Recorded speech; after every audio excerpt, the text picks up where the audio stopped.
এদেশে কেউ আগাইতে চাইলে আরে উঠতে দেওয়া যায় না। এদেশের জাতীয় খেলার নাম কি জানেন? হাডুডু।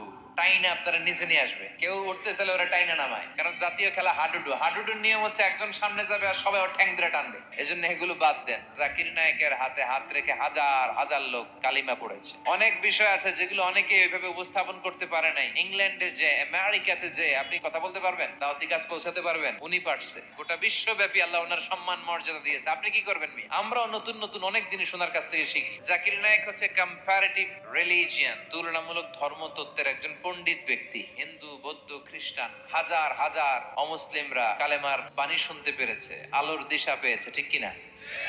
হাজার হাজার লোককে মুসলমান বানাইছে উনি। আপনি বানাইছেন কয়জন রে? যে উনারে কাফের ফতোয়া দিল, উনার হাতে শাহাদা বাক্য পাঠ করেছে কয়জন? ইসলামের মধ্যে মুসলমানদের ভ্রাতৃত্বের মধ্যে ফাটল তৈরি না করে ঐক্য প্রতিষ্ঠা করেন। জাকির নায়েকের সব কথাই যে আপনারে মানতে হবে এটা তো উনিও বলে নাই। আপনি সূর্যরে ভেটকি মারলে আপনি সূর্যের কিছুই